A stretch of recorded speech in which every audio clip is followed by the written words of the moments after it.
John Adams and his wife Abigail Smith Adams exchanged over 1,100 letters between the years of 1762 and 1804.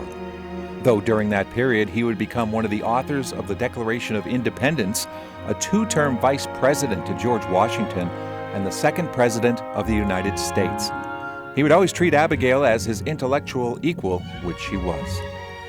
They met in 1759 when she was 15 years old and he 24.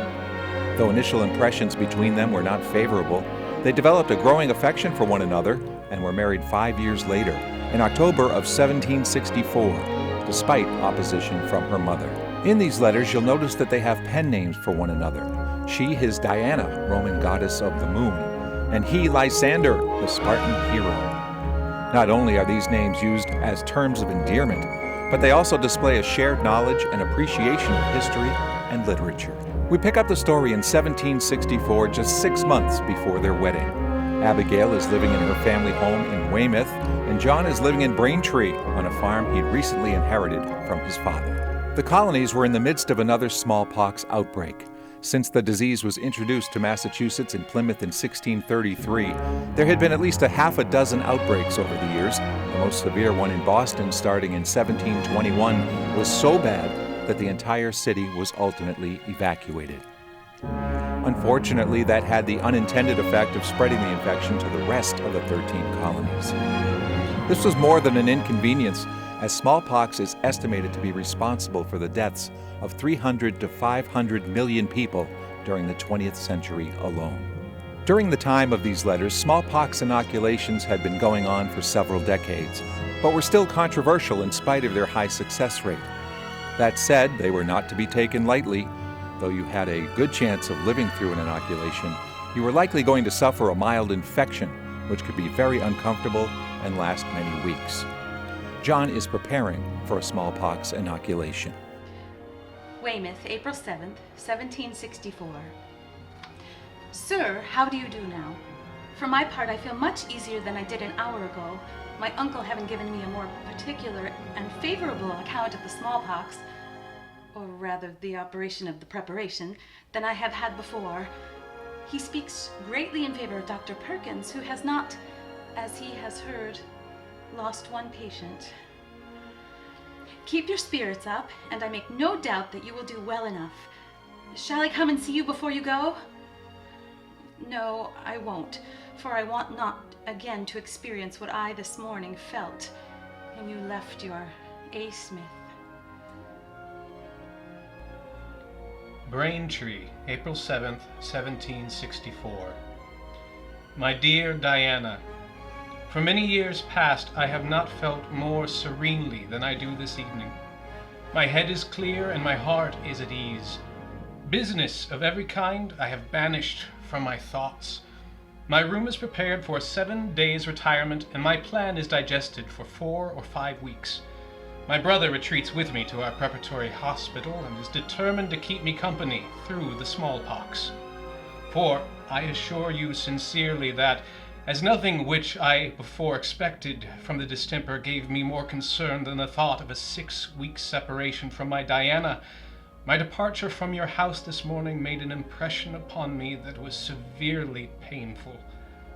I thought I left you in tears and anxiety, and was very glad to hear by your letter that your fears were abated. For my own part, I believe no man ever undertook to prepare himself for the smallpox with fewer reservations than I have at present. Any other fear from the smallpox or its appurtenances in the modern way of inoculation I never had in my life.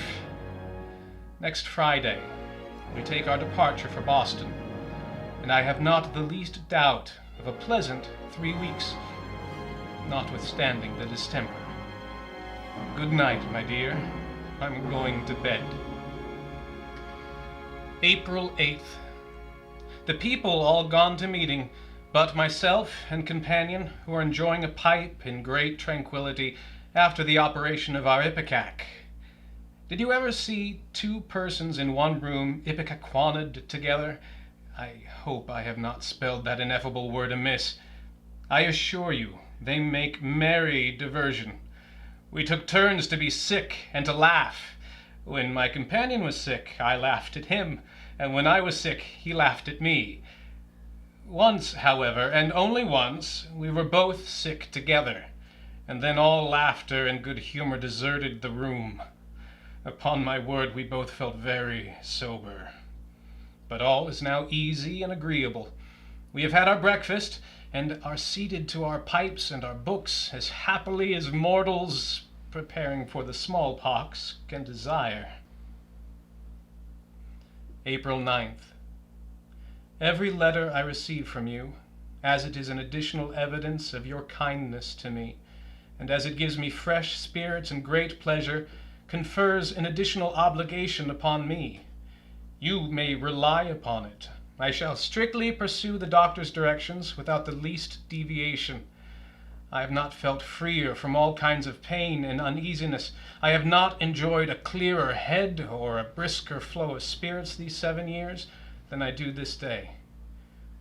My garden and my farm, if I may call what I have by that name, give me now and then a little regret, as I must leave them in more disorder than I could wish.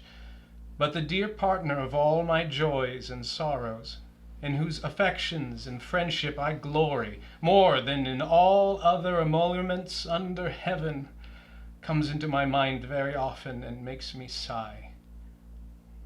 Pray continue to write me by every opportunity, for, next to conversation, correspondence with you is the greatest pleasure in the world. To your John Adams. April 8th. Sir, let me know whether you took your vomit, whether you have got your pills, and whether you have begun Lent, how it suits you. I am very fearful that you will not, when left to your own management, follow your directions, but let her who tenderly cares for you both in sickness and in health entreat you to be careful of that health upon which depends the happiness of your A. Smith. April 11th. My ever dear Diana, abstinence from all but the cool and the soft has hitherto agreed with me very well. I have not yet once transgressed in a single iota. The medicine we have taken is far from being loathsome or painful or troublesome, as I own I expected. And if I could but enjoy my retreat in silence and solitude, there would be nothing wanting but obliviscence of your ladyship to make me as happy as a monk in a cloister or a hermit in his cell. You will wonder, perhaps, at my calling in monks and hermits on this occasion, and may doubt upon the happiness of their situations. Yet give me leave to tell you freely, the former of these are so totally absorbed in devotion, and the latter in meditation, and such an appetite, such a passion for the respective employments and pleasures grows habitually up in their minds, that no mortals, excepting him who hopes to be bound to your ladyship in the soft ligaments of matrimony, has a better security for happiness than they. I should be glad to see you in this house, but there is another very near it, where I should rejoice much more to see you, and to live with you till we shall have lived enough to ourselves, to glory, virtue, and mankind, until both of us shall be desirous of translation to a wiser, fairer, better world. I am, and till then and forever after will be your admirer and friend and lover, John Adams. April 12th. My dearest friend, here I am all alone in my chamber, a mere nun, I assure you. After professing myself thus, will it not be out of character to confess that my thoughts are often employed about Lysander? Out of the abundance of the heart the mouth speaketh, and why not the mind thinketh? How kind it is in you, thus by frequent tokens of remembrance, to alleviate the pangs of absence. By this I am convinced that I am often in your thoughts, which is a satisfaction to me. Notwithstanding, you tell me that you sometimes view the dark side of your Diana, and there no doubt you discover many spots, which I rather wish were erased than concealed from you. Do not judge by this that your opinion is an indifferent thing to me, but it is far other ways, for I had rather stand fair there and be thought well of by Lysander than by a greater part of the world beside. I would fain hope that those faults which you discover proceed more from a wrong head than a bad heart. Ere long may I be connected with a friend from whose example I may form a more faultless conduct, and whose benevolent mind will lead him to pardon what he cannot amend. I know you are a critical observer, and your judgment of people generally pleases me. Sometimes, you know, I think you are too severe, and that you do not quite make so many allowances as human nature requires, but perhaps this may be owing to my unacquaintedness with the world. Your business naturally lends you to a nearer inspection of mankind, and to see the corruptions of the heart, which I believe you often find desperately wicked and deceitful. Methinks I have an abundance to say to you. What is next? Oh, that I should have been extremely glad to have seen you today. Tomorrow you leave Braintree. My best wishes attend you. With Marcia I say, O ye immortal powers, that guard the just, watch round his head and soften the disease, banish all sorrow from his mind, becalm his soul with pleasing thoughts, and show mankind that virtue is your care. Thus, for Lysander prays his A. Smith. P.S. Let me hear from you soon as possible, and as often.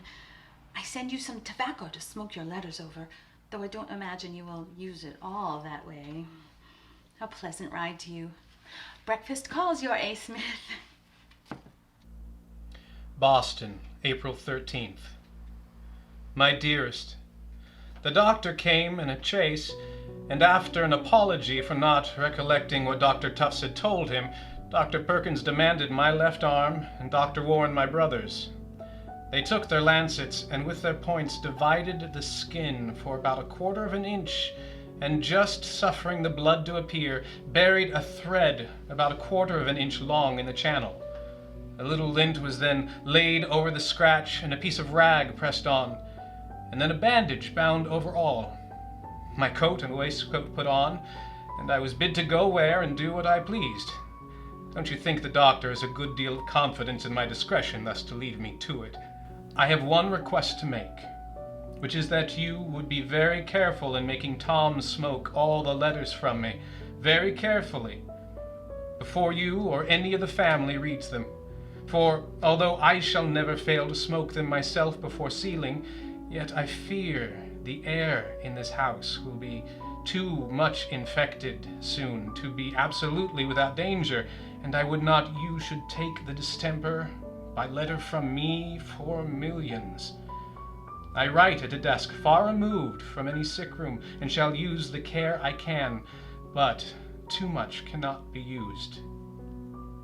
I am, as ever, your John Adams. April 14th. The operation has been performed and all well, and now our hospital is full. There are 10 of us under this roof, now expecting to be sick. One of us, Mr. Wheat, begins to complain of a pain under his arm and in his knees and about his back, so that we expect within a few hours to see the course of the eruption and of the fever that precedes and accompanies it. I fear I must write less than I have done. The doctors don't approve it. They will allow of nothing scarcely but the card table, checkerboard, flute, violin, and singing, unless tittle-tattle, roll and tumble, shuttlecock, etc. Pray write as often as you can to your John Adams. April 16th. My friend, I write to you every day. Shall I not make my letters very cheap? Don't you light your pipe with them? I care not if you do. 'Tis a pleasure to me to write. Yet I wonder I write to you with so little restraint, for as a critic, I fear you more than any other person on earth, and 'tis the only character in which I ever did, or ever will, fear you. What say you? Do you approve of that speech? Don't you think me a courageous being? Courage is laudable, a glorious virtue in your sex. Why not in mine? For my part, I think you ought to applaud me for mine. And now, pray, tell me how you do. Do you feel any venom working in your veins? Did you ever before experience such a feeling? This letter will be made up of questions, I fancy, not set in order before you neither. How do you employ yourself? Do you go abroad yet? Is it not cruel to bestow those favors upon others which I should rejoice to receive, yet must be deprived of? Adieu. Evermore remember me with the tenderest affection, which is also borne unto you by your A. Smith. April 17th. You can't imagine how finely my brother and I live. We have as much bread and as much new pure milk, as much pudding and rice, and indeed as much of everything of the farinaceous kind as we please, and the medicine we take is not at all nauseous or painful. Messrs. Quincy's, Samuel, and Josiah have the distemper very lightly. I asked Dr. Perkins how they had it. The doctor answered in the style of the faculty, "Oh, Lord, sir, infinitely light." "It is extremely pleasing," says he. "Wherever we go, we see everybody passing through this tremendous distemper in the lightest, easiest manner conceivable." The doctor meant those who have the distemper by inoculation in the new method. For those who have it in the natural way are objects of as much horror as ever. There is a poor man in this neighborhood now laboring with it in the natural way. He is in a good way of recovery, but is the most shocking sight that can be seen. They say he is no more like a man than he is like a hog or a horse, swelled to 3 times his size, black as bacon, blind as a stone. I had, when I was first inoculated, a great curiosity to go and see him, but the doctor said I had better not go out, and my friends thought it would give me a disagreeable turn. My uncle brought up one who has just recovered of it in the natural way to see us and show us. His face is torn all to pieces and is as rugged as Braintree Commons. This contrast is forever before the eyes of the whole town. Yet it is said there are 500 persons who expose themselves to this distemper in the natural way. Is man a rational creature, think you? I should think myself a deliberate self-murderer if I should stay in this town and run the chance of having it in the natural way. Every one of us are wishing that his turn might come next, that it might be over, and we about our business, and I return to my farm, my garden, but above all to my Diana, who is the best of all friends, and the richest of all blessings to her own Lysander. Later that same day, April 17th. I never receive a line from you without a revivification of spirits and a joyful heart. I long to hear that something you promised to tell me in your next. What can that thing be, thought I. My busy fancy will be speculating and conjecturing about it night and day, I suppose, till your next letter shall unriddle the mystery. You are wanton, malicious. What shall I call you for putting me in this puzzle and tease for a day or two when you might have informed me in a minute? You had best reconsider and retract that bold speech of yours, I assure you. For I assure you there is another character, besides that of critic, in which, if you never did, you always hereafter shall fear me, or I will know the reason why. Oh, now I think on it, I am determined very soon to write you an account, in minute detail, of the many faults I have observed in you. You remember I gave you a hint that I had observed some in one of my former letters. You'll be surprised when you come to find the number of them. By the way, I have heard since I came to town an insinuation to your disadvantage, which I will inform you of as soon as you have unraveled your enigma. With unalterable affection, your J. Adams. April 19th. Why, my good man, thou hast the curiosity of a girl. Who could have believed that only a slight hint would have set thy imagination agig in such a manner? And a fine encouragement I have to unravel the mystery, as thou callest it. Nothing less, truly, than to be told something to my disadvantage. What an excellent reward that will be! In what court of justice didst thou learn that equity? As to the insinuation, it doth not give me any uneasiness, for if it is anything very bad, I know that thou dost not believe it. I am not conscious of any harm that I have done or wished to any mortal. I bear no malice to any being. To my enemies, if I have any, I am willing to afford assistance. Therefore, towards man I maintain a conscience devoid of offense. Yet, by this I mean not that I am faultless, but tell me, what is the reason that persons had rather acknowledge themselves guilty than be accused by others? There is something which makes it more agreeable to condemn ourselves than to be condemned by others. But although it is vastly disagreeable to be accused of faults, yet no person ought to be offended when such accusations are delivered in the spirit of friendship. I now call upon you to fulfill your promise and tell me all my faults, both of omission and commission, and all the evil you either know or think of me. Be to me a second conscience. There can be no time more proper than the present. It will be harder to erase them when habit has strengthened and confirmed them. Do not think I trifle. These are really meant as words of truth and soberness. For the present, good night. April 18th. Dear Diana, 3 of our company have now the smallpox upon them. We have seen them for 2 or 3 days each, wading through headaches, backaches, knee aches, gagging, and fever, to their present state of an indisputable eruption, cheerful spirits, coming appetites, and increasing strength. Huntington begins to complain and look languid. Our turn comes next.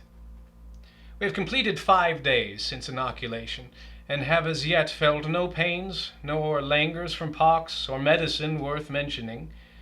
Indeed, what the others have suffered is a mere trifle.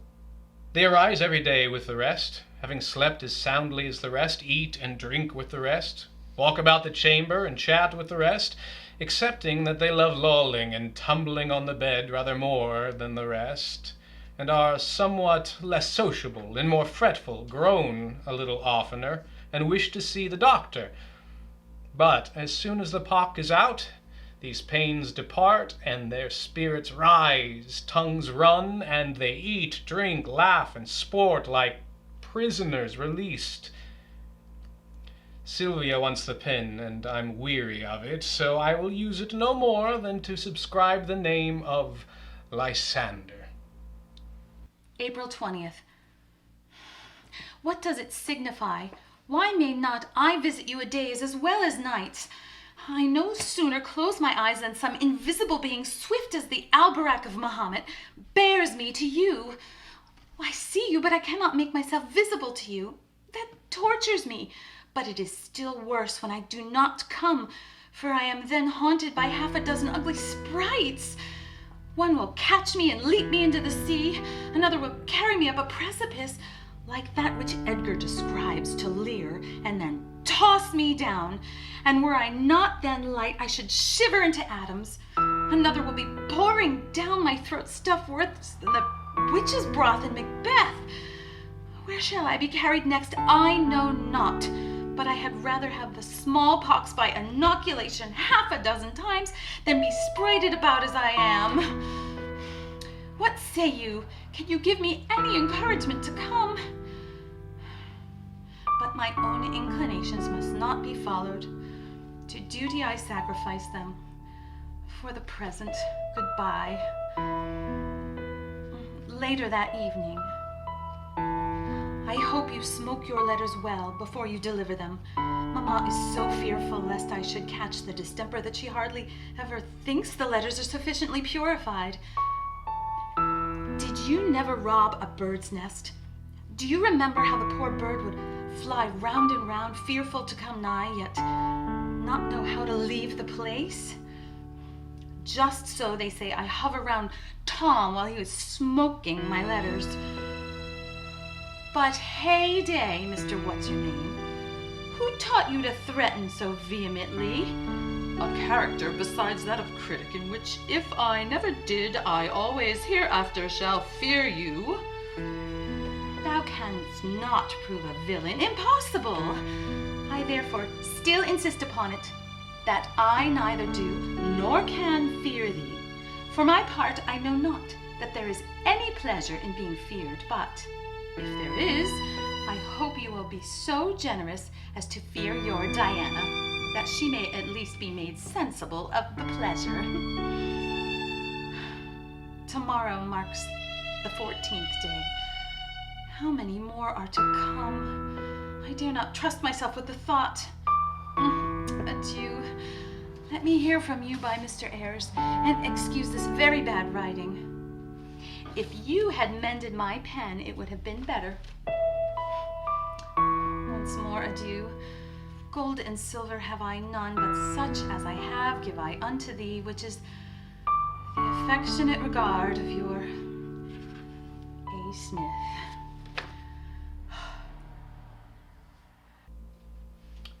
April 26th. Many have been the particular reasons against my writing for several days past, but one general reason has prevailed with me more than any other thing, and that was an absolute fear to send a paper from this house as much infected as it is to any person liable to take the distemper, but especially to you. I am infected myself, and every room in the house has infected people in it, so that there is real danger in writing. I was comfortable, and have never been otherwise. I believe none of the race of Adam ever passed the smallpox with fewer pains, aches, qualms, or with less smart than I have done, and I am returning gradually to my former method of living. Such we have reason to be thankful has been our felicity, but others in the same house have not been so happy. Pretty high fevers and severe pains, and a pretty plentiful eruption has been the portion of 3 of our companions. I join with you sincerely in your lamentation that you are not inoculated. I wish to God the doctor would set up a hospital in Germantown and inoculate you. I will come and nurse you. Nay, I will go with you anywhere and attend you. You say rightly, safety there is not, and I say safety there will never be. And parents must be lost in avarice or blindness who restrain their children. However, be careful of taking the infection unawares. For all the mountains of Peru or Mexico, I would not that this letter or any other instrument should convey the infection to you. I hope soon to see you. Meantime, write as often as possible to yours, John Adams. P.S. Don't conclude from anything I have written that I think inoculation is a light matter. A long and total abstinence from everything in nature that has any taste, 2 heavy vomits, 1 heavy cathartic, 24 mercurial and antimonial pills, and 3 weeks close confinement to a house are, according to my estimation of things, no small matters.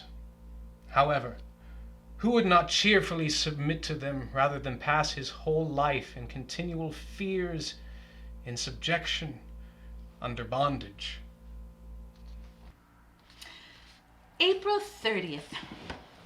Dear Lysander, your friendly epistle came like an infernal messenger through fire and brimstone. Yet it brought me tidings of great joy. With gratitude may this month ever be remembered by a Diana. You have been peculiarly favored and may be numbered with those who have had the distemper lightest. What would I give that I was as well through it? Oh, by the way, you have not told me that insinuation to my disadvantage which you promised me. Now, methinks I see you criticizing. What upon earth is the girl after? One part of this sentence brought to mind the accusation of haughtiness, and your faults naturally led me to think of my own. But here, look ye, I have more than insinuations against you. An intolerable, forbidding, expected silence which lays such a restraint upon but moderate modesty that 'tis impossible for a stranger to be tranquil in your presence. What say you to that charge? Deny it not, for by your experience I know it to be true. Yet to this day I feel a greater restraint in your company than I did in almost any other person on earth, but thought I had reasons by myself to account for it, and knew not that others were affected in the same manner, till a late complaint was entered against you. Is there anything austere in your countenance? Indeed, I cannot recollect anything. Yet when I have been most pained, I have thoroughly studied it, but never could discover one trace of the severe. Must it not then be something in behavior? Else why should not I feel as great restraint when I write? Unsociable being is another charge. Bid a lady hold her tongue when she is tenderly inquiring after your welfare? Why, that sounds like want of breeding. It looks not like Lysander, for it wears the face of ingratitude.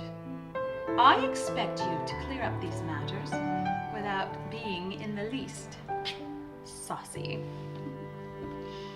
As to the charge of haughtiness, I am certain that is a mistake, for if I know anything of Lysander, he has as little of that in his disposition as he has of ill nature.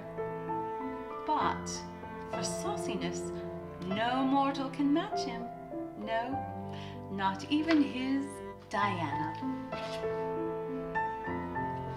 May 4th.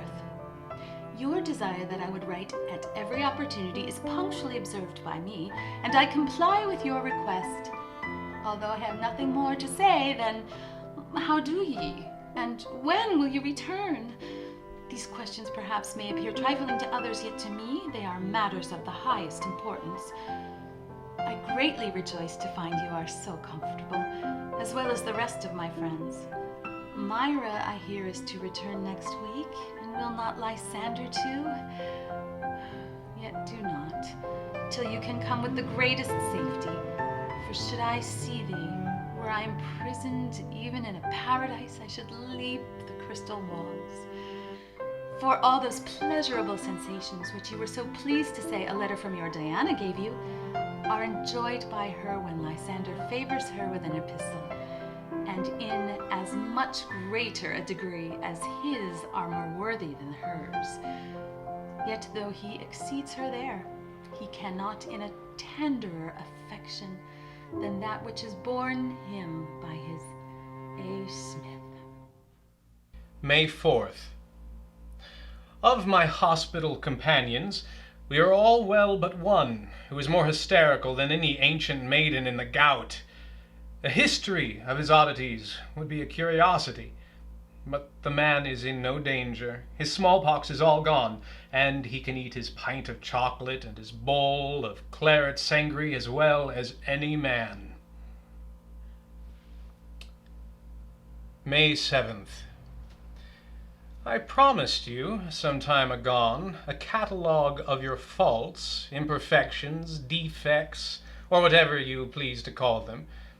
I feel at present pretty much at leisure and in a very suitable frame of mind to perform my promise. But I must caution you, before I proceed, to recollect yourself, and instead of being vexed or fretted or thrown into a passion, to resolve upon a reformation. For this is my sincere aim in laying before you this picture of yourself. In the first place, then, give me leave to say, you have been extremely negligent in attending so little to cards. You have very little inclination to that noble and elegant diversion, and whenever you have taken a hand, you have held it but awkwardly, and played it with a very uncourtly and indifferent air. Now I have confidence enough in your good sense to rely upon it. You will for the future endeavor to make a better figure in this elegant and necessary accomplishment. Another thing which ought to be mentioned, and by all means amended, is the effect of a country life and education. I mean a certain modesty, sensibility, bashfulness, call it by which of these names you will, that enkindles blushes, forsooth, at every violation of decency and company, and lays most insupportable constraint on the freedom of behavior. In the third place, you could never yet be prevailed on to learn to sing. This I take very soberly to be an imperfection of the most of any. An ear for music would be a source of much pleasure, and a voice and skill would be a private solitary amusement of great value when no other could be had. In the fourth place, you very often hang your head like a bulrush. You do not sit erected as you ought, by which means it happens that you appear too short for a beauty, and the company loses the sweet smiles of that countenance and the bright sparkles of those eyes. This fault is the effect and consequence of another still more inexcusable in a lady. I mean a habit of reading, writing, and thinking, but both the cause and effect ought to be repented and amended as soon as possible. Another fault, which seems to have been obstinately persisted in, after frequent remonstrances, advices, and admonitions of your friends, is that of sitting with your legs across. This ruins the figure and the air. This injures the health, and springs, I fear, from the former source, namely, too much thinking. These things ought not to be. A sixth imperfection is that of walking with the toes bending inward. This imperfection is commonly called parrot-toed, I think, I know not for what reason, but it gives an idea, the reverse of a bold and noble air, the reverse of a stately strut, and the sublime deportment. Thus, I have given a faithful portraiture of all the spots I have hitherto discerned in this luminary. Have not regarded order, but have painted them as they arose in my memory. Near 3 weeks I have conned and studied for more, but more are not to be discovered. All the rest is bright and luminous. Having finished the picture, I finish my letter, lest while I am recounting faults, I should commit the greatest in a letter, that of tedious and excessive length. There's a prettily turned conclusion for you, from your Lysander. May 8th. Dear Diana, I come home tomorrow, but when I shall see Diana is uncertain. In the warfare between inclination and prudence, I believe prudence must prevail, especially as that virtue will in this case be seconded by the sincerest of all affections, that of Lysander for Diana. Lysander. May 9th. Welcome, welcome, thrice welcome is Lysander to Braintree. May not I come and see you, at least look through a window at you? Should you not be glad to see your Diana? I flatter myself you would. Your brother brought your letter.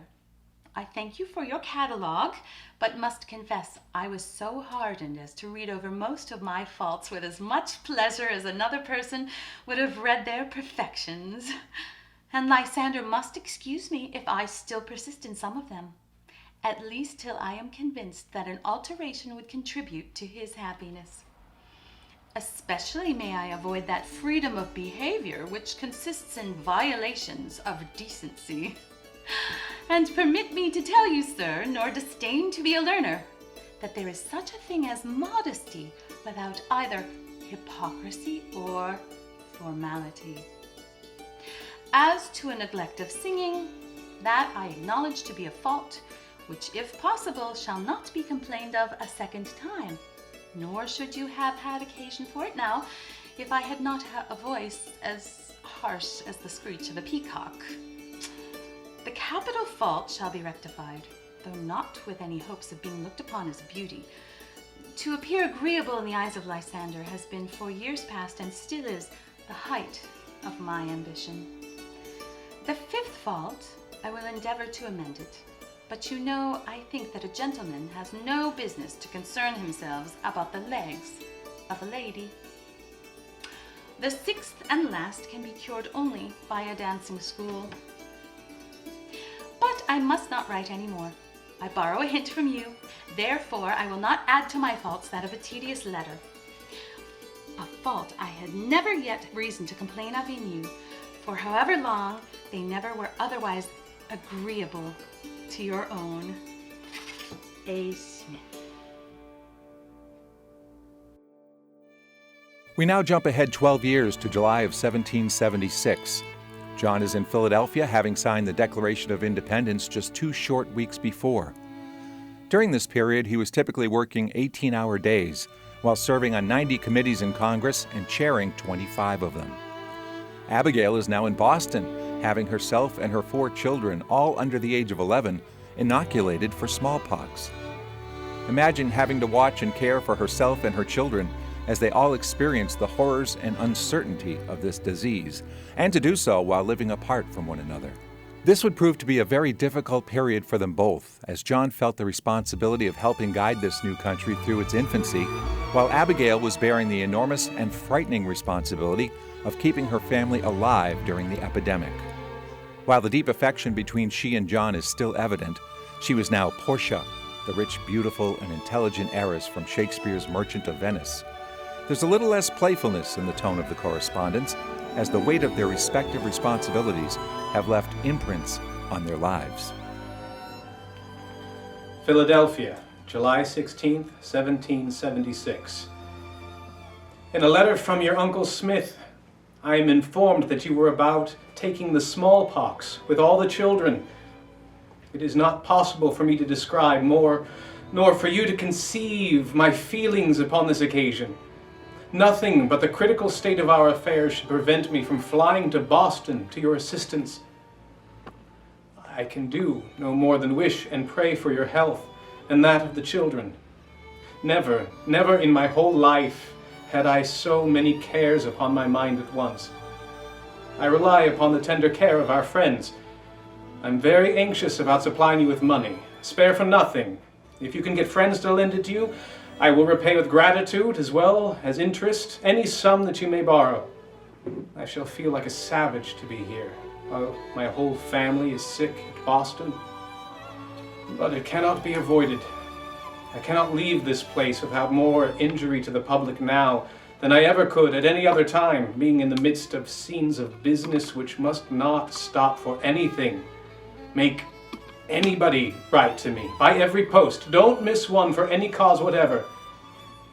My dearest love to you all. July 20th. If you were too busy to write, I hoped that some kind of hand would have been found to let me know something about you. Do my friends think I have been a politician so long as to have lost all feeling? Do they suppose I've forgotten my wife and children? Or are they so panic-struck with the loss of Canada as to be afraid to correspond with me? Or have they forgotten that you have a husband and your children a father? What have I done or omitted to do that I should be thus forgotten and neglected in the most tender and affecting scene of my life? Don't mistake me, I don't blame you. Your time and thoughts must have been wholly taken up with your own and your family's situation and necessities. But 20 other persons might have informed me. I suspect that you intended to have run slyly through the smallpox with the family without letting me know it, and then have sent me an account that you were all well. That might have been a kind intention, and if the design had succeeded, would have made me very joyous. But the secret is out, and I am left to conjecture. As the faculty have this distemper so much under command, I will flatter myself with a hope and expectation of soon hearing of your recovery. Boston, July 13th, 1776. I must begin with apologizing to you for not writing since the 17th of June. I have really had so many cares upon my hands and mind, with a bad inflammation in my eyes, that I have not been able to write. I now date from Boston, where I yesterday arrived and was, with all 4 of our little ones, inoculated for the smallpox. Our little ones stood the operation manfully. Dr. Bullfinch is our physician. Such a spirit of inoculation never before took place. The town and every house in it are as full as they can hold. God grant that we may all go comfortably through the distemper. The physic part is bad enough, I know. I knew your mind so perfectly upon the subject that I thought nothing but our recovery would give you equal pleasure. The paper currency spread it everywhere. I immediately determined to set myself about it and get ready with my children. I wish it was so that you could have been with us, but I submit. July 14th. I had many disagreeable sensations at the thought of coming here myself, but to see my children through it I thought my duty, and all those feelings vanished as soon as I was inoculated, and I trust a kind Providence will carry me safely through. The little folks are very sick and puke every morning, but after that they are comfortable. I shall write you now very often. Pray inform me constantly of every important transaction. Every expression of tenderness is a cordial to my heart. Unimportant as they are to the rest of the world, to me, they are everything. All our friends desire to be remembered to you, and foremost in that number stands your Portia. July 21st. I have no doubt but that my dearest friend is anxious to know how his Portia does, and his little flock of children, under the operation of a disease once so formidable. I have the pleasure to tell him that they are all comfortable, though some of them complaining. Nabby has been very ill, but the eruptions begin to make appearance upon her and upon Johnny. Tommy is so well that the doctor inoculated him again today, fearing it had not taken. Charlie has no complaints yet, though his arm has been very sore.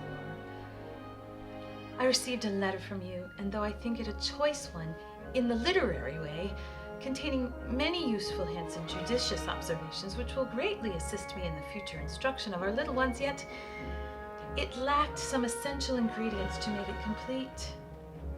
Not one word respecting yourself, your health, or your present situation. My anxiety for your welfare will never leave me, but with my parting breath, 'tis of more importance to me than all this world contains besides. The cruel separation to which I am necessitated cuts half of the enjoyments of life. The other half are comprised in the hope I have that what I do and what I suffer may be serviceable to you, to our little ones, and to our country. I must beseech you, therefore, for the future, never to omit what is so essential to my happiness. July 22nd. My own infirmities prevent me from writing. A most excruciating pain in my head and every limb and joint, I hope, portends a speedy eruption and prevents my saying more than that I am forever yours. July 23rd. This morning's post brought me yours and has relieved me from a huge load of anxiety. I'm happy to hear that you are so comfortably situated, have so much agreeable company and such fine accommodations, I would very joyfully agree to have the smallpox over again for the sake of the company. This morning I enclosed a letter from Dr. Rush to me, containing directions for managing patients under inoculation for the smallpox. You will find several dull hours, and the children will fatigue you. But it pleased me so much to hear that nurse is there. You can't be low-spirited while she is there, and you can't possibly suffer for want of care. But I am somewhat afraid you have not nurses and servants enough in the house for so large a hospital. Dr. Cooper has promised to visit you and contribute all in his power to amuse you and make your stay agreeable. I love him more for this kindness. I loved him much before. How shall I get home? I feel every generous passion and every kind sentiment rushing for utterance, while I subscribe myself yours. July 27th. Disappointed again. The post brought me no letter from you, which I don't wonder at much, nor any intelligence concerning you, which surprises me a good deal. I hang upon tenterhooks. 15 days since you were all inoculated, and I have not yet learned how you have fared. But I will suppose you all better and out of danger. Why should I torture myself when I can't relieve you? It makes me happy to hear that the spirit of inoculation prevails so generally. I could wish it more universal. The smallpox has done us more harm than British armies, Canadians, Hanoverians, Hessians, and all the rest. We must conquer this formidable enemy without hesitation or delay. God bless you all. Adieu. July 29th. How are you all this morning? Sick, weak, faint, in pain, or pretty well recovered? By this time you are all well acquainted with the smallpox. Pray, how do you like it? We have no news. It is very hard that half a dozen armies can't supply us with news. We have a famine, a perfect dearth of this necessary article. Don't be in the dumps, above all things. I am hard put to it to keep out of them when I look at home. But I will be gay if I can. Adieu. July 29th. I write you now, thanks be to heaven, free from pain, in good spirits, but weak and feeble. The smallpox acts very oddly this season. There are 7 of our number that have not yet had it. 3 out of our 4 children have been twice inoculated. 2 of them, Charles and Tommy, have had not one symptom. I have indulged them in rather freer living than before, and hope they will not long remain doubtful.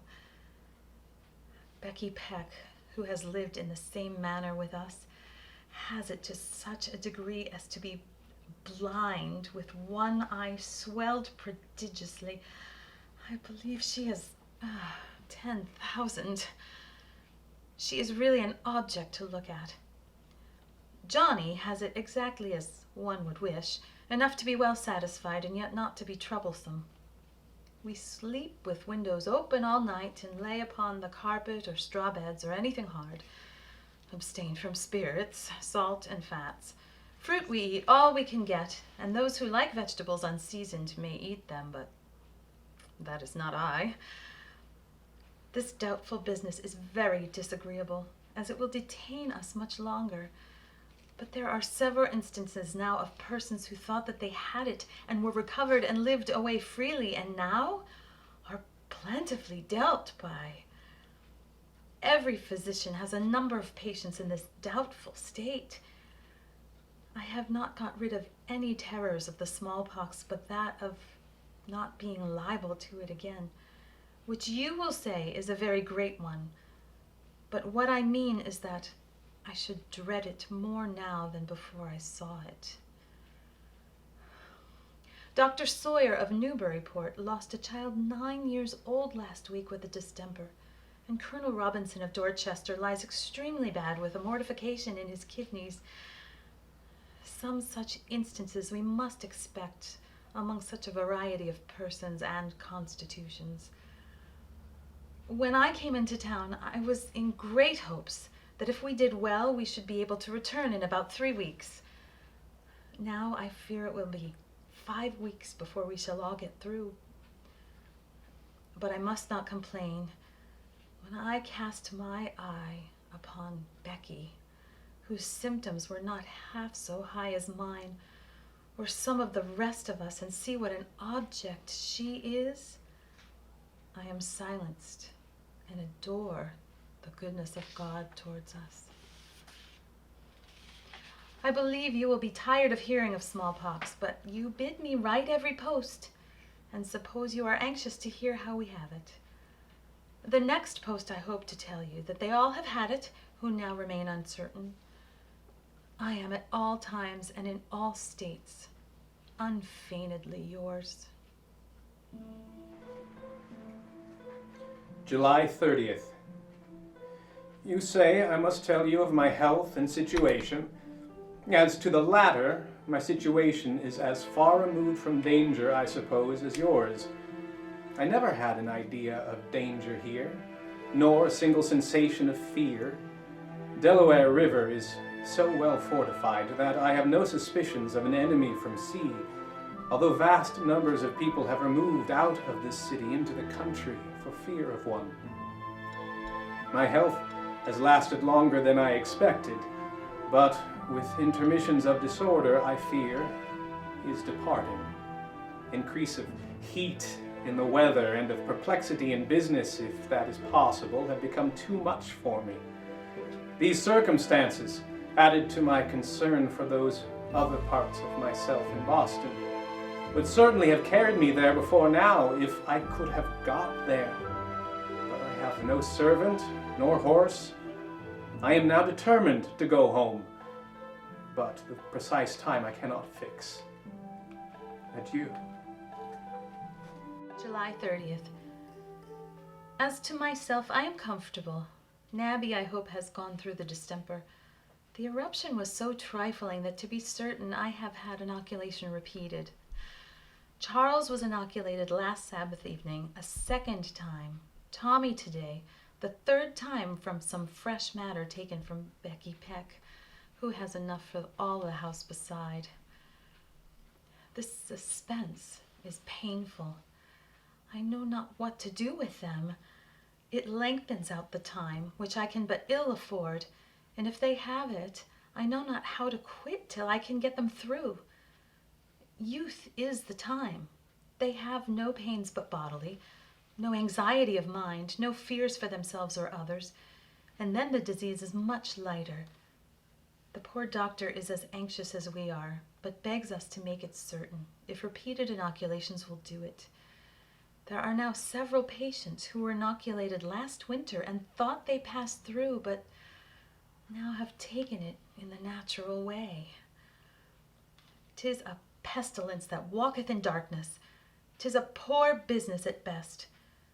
Where I entertained one terror before, I do 10 now. I hope to be properly thankful that I and mine are so far comfortable. I think I have all my difficulties to grapple with alone and separate from my earthly prop and support. Oh, my dear friend, do you know how I feel when I look back upon a long absence? I look forward with the thought that this year is but half spent. I often recollect those lines, "Oh, you gods, annihilate but time and space, and make two lovers happy." August 1st. I will not omit telling you how we do, though I repeat over what I have written before.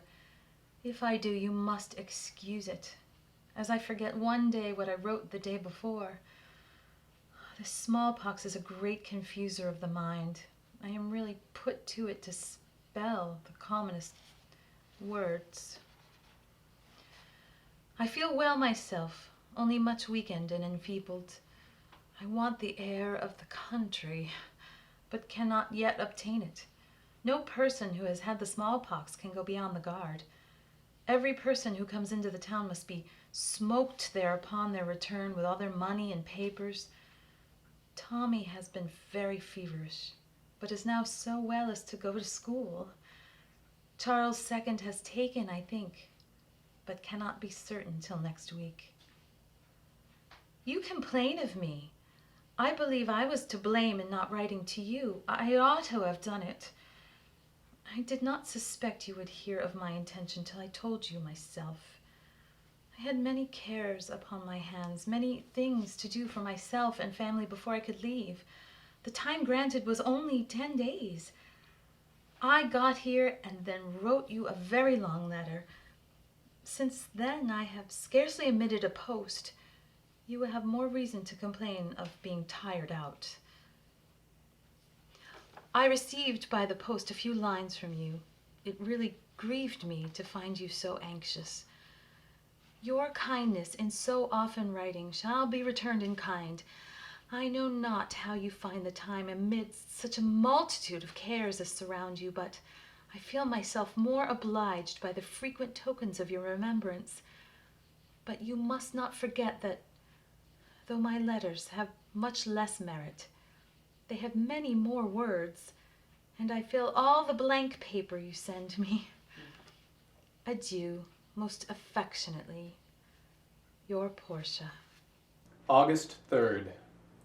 You have made me very happy by the particular and favorable account you give me of all the family. But I don't understand how there are so many who have no eruptions and no symptoms. The inflammation of the arm might do, but without these, there is no smallpox. August 6th.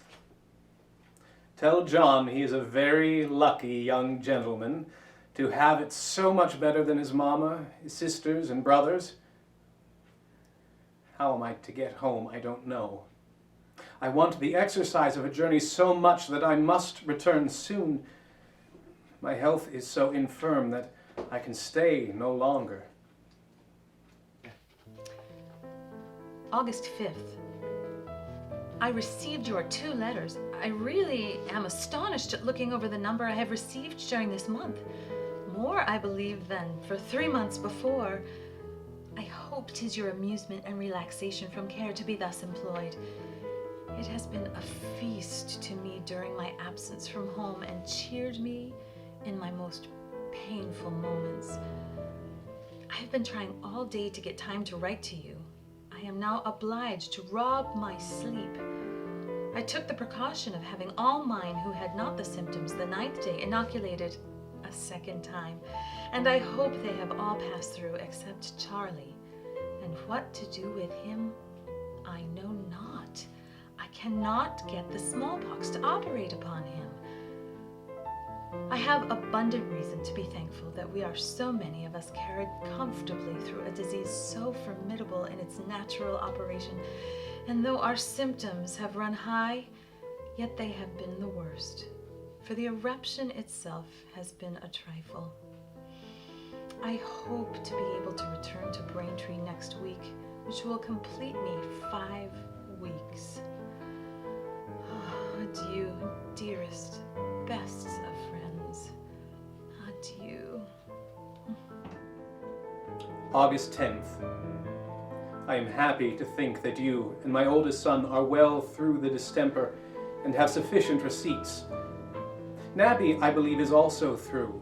The inflammation in her arm and the single eruption are nearly as much evidence as I had to show, and I have seen smallpox enough since I had it to have infected 100 armies. Charlie. My dear Charlie. I'm so sorry that it is still pretty clear that you have not taken it. But never fear, you will have it. This suspense and uncertainty must be very irksome to you. But patience and perseverance will overcome this, as well as all other difficulties. Don't think of time nor expense. 1,000 guineas is not worth so much as security to a wife, a good one I mean, and 4 children, good ones I mean, against the smallpox. It is a very great thing for a whole family to get well over it. At the same time that I am in a state of suspense, uncertainty, and anxiety about my best, dearest, worthiest, wisest friend in this world, and all my children, I am in a state of equal suspense, uncertainty, and anxiety about our country and posterity. The lives of thousands and the liberties of millions are as much in suspense as the health of my family. But I submit to the governance of infinite wisdom. August 12th. When I first came to town, I was made to believe that the smallpox was a very light disorder, and one might pass through it with little or no complaints. Some such instances no doubt there are, and light it is in comparison of the natural way. As I never saw the disease before, I have with those much more experienced been deceived in it now. Nabby was the first person who had complaints of our number. She was cold and shivery. Then a violent heat ensued. The doctor supposed it the symptoms of the disorder. A day or two after, she had 3 eruptions upon one of her eyes. I thought it did not appear like what I had seen, which they called smallpox. However, I submitted my judgment to those who knew better. But when I found someone who were inoculated at the same time failing, I requested the doctor to inoculate her again. Symptoms she has had very severely and very different from what she had before, and smallpox in plenty. She can reckon 500 already. I have broke through my resolution of not having Charles inoculated again. I saw I must tarry for Nabby long enough to make another trial upon him, and have accordingly done it. My affairs at home, which for 3 weeks I laid asleep, wake up now and make me anxious to get there. I fear they will go to ruin. My expenses here, too, for so long a time will be much more than I expected, for I thought to be at home in a month at furthest. I close, rejoicing in the prospect I have of soon seeing you. Ever yours. August 14th. I congratulate you all upon your agreeable prospects. Even my pathetic little hero Charles, I hope, will have the distemper finally. It is very odd that the doctor can't put infection enough in his veins. It is unaccountable to me that he has not taken it in the natural way before now. I am under little apprehension, prepared as he is, if he should. I am concerned about you much more. So many persons about you, sick, the children troublesome, your mind perplexed, yourself weak. The situation must be disagreeable. The country air and exercise, however, will refresh you. August 14th. Nabby has enough of the smallpox for all the family beside. She is pretty well covered. Not a spot but what is so sore that she can neither walk, sit, stand, or lay without any comfort. She is as patient as one can expect, but they are a very sore sort. If it was a disorder to which we could be subject more than once, I would go as far as it was possible to avoid it. I live in daily expectation of seeing you here. Your health, I think, requires your immediate return. Nabby is poorly this morning. 600 or 700 boils are no agreeable feeling. You and I know not what a feeling it is. I had but 3. The town, instead of being clear of this distemper, are now in the height of it. Hundreds having it in the natural way through the deceitfulness of inoculation. Adieu, ever yours. Breakfast waits. Portia. August 20th. I wish Mrs. Nabby joy that she has at last receipt in full. It is much better than to be in doubt. Charles, never fear, Charles. You will have it yet, and as good a receipt as any of them. The doctors cannot account for the numerous failures of inoculation. I can. No physician has either head or hands enough to attend 1,000 patients. He can neither see that the matter is good, nor that the thread is properly covered with it, nor that the incision is properly made, nor anything else. I wish you had taken Dr. Tufts for your physician and no other. I never liked your man. I like him now less than ever. I wish you would all come to Philadelphia and have the distemper here, and then I should not be uneasy about getting home. I beg pardon for this flight about your doctor. I may have done him wrong, but I am afraid you have suffered from his being of rather too much importance in the present scarcity of physicians. With regard to my health, as the extreme heat of the weather has abated, I am better than I was, but not well. August 17th. I hope this will meet you upon your return to New England, where I assure you, I think you are wanted. As to our hospital today, Nabby has not been out of her chamber these 3 days. Neither can she stand or sit her foot to the floor. She has above 1,000 pustules as large as great green peas.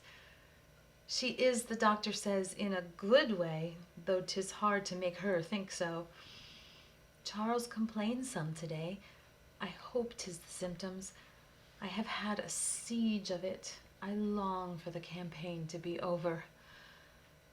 I have not had time to enter upon any subject which requires attention, and can only add that I am ever yours, Portia.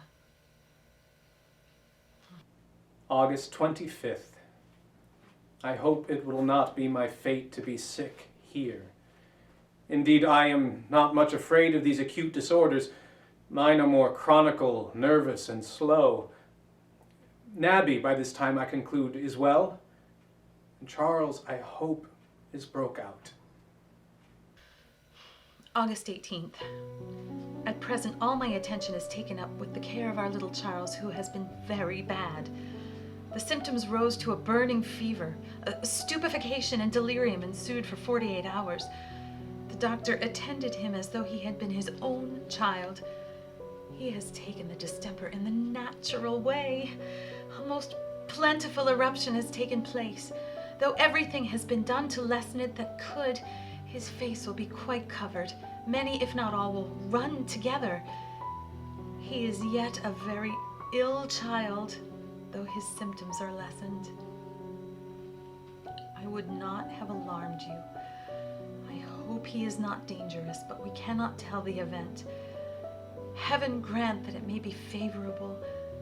I will write to you by Wednesday post.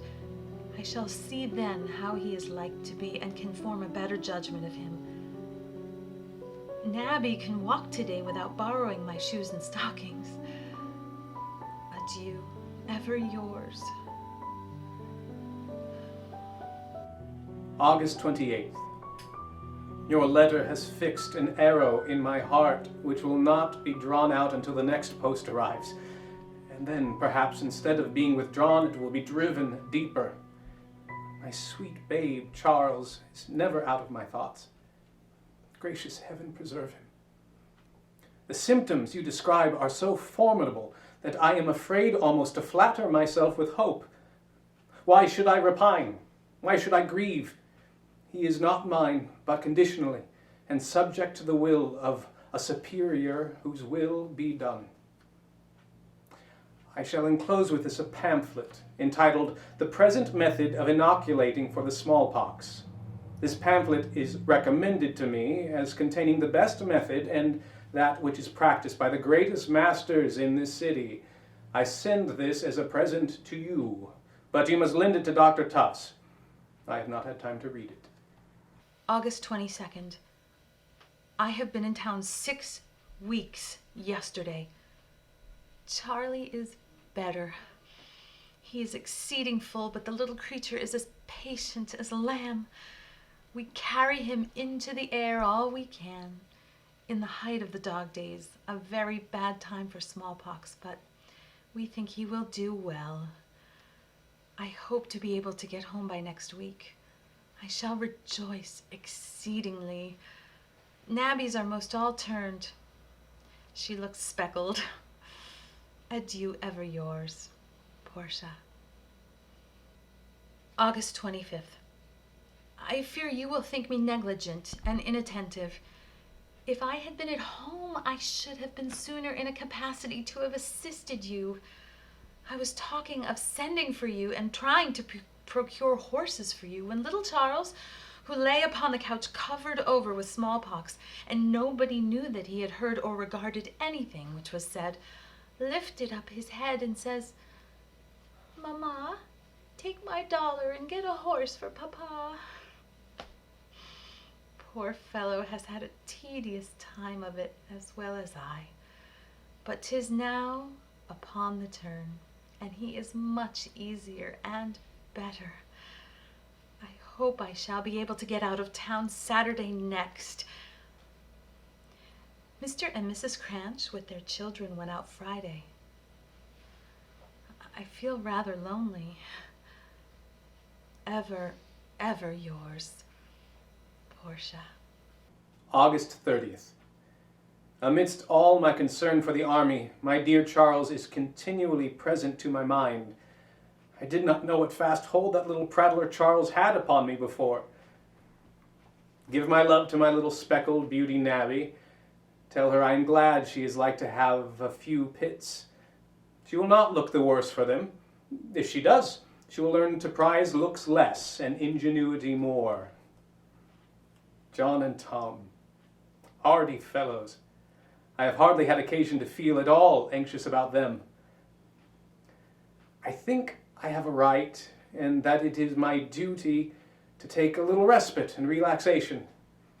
If my life and health is of any use to the public, it is necessary for the public as well as for me that I should take a little rest in order to preserve them.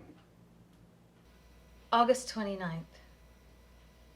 Dearest friend, I have spent the 3 days past almost entirely with you. The weather has been stormy, I have had little company, and I have amused myself in my closet reading over the letters I have received from you since I have been here. Here I have amused myself in reading and thinking of my absent friend, sometimes with a mixture of pain, sometimes with pleasure, sometimes anticipating a joyful and happy meeting, whilst my heart would bound and palpitate with the pleasing idea, and with the purest affection I have held you in my bosom till my whole soul has dissolved in tenderness, and my pen fallen from my hand. How often do I reflect with pleasure that I hold in possession a heart equally warm with my own, and who even now, whilst he is reading here, feels all I describe. Forgive this reverie, this delusion, and suffer me to enjoy and indulge in ideal pleasures, and tell me they are not inconsistent with the stern virtue of a senator and a patriot.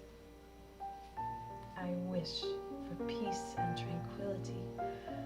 All my desires and all my ambition is to be esteemed and loved by my partner, to join with him in the education and instruction of our little ones, to set under our own vines in peace, liberty, and safety. Adieu, my dearest friend. Soon return to your most affectionate Portia. Braintree, September 7th. This is a beautiful morning. I see it with joy and, I hope, thankfulness. I came here with all my treasure of children, having passed through one of the most terrible diseases to which human nature is subject, and not one of us is wanting. I think 'tis near a 12-month since the pestilence raged here. I pray God preserve you and return you in health. I am most affectionately yours,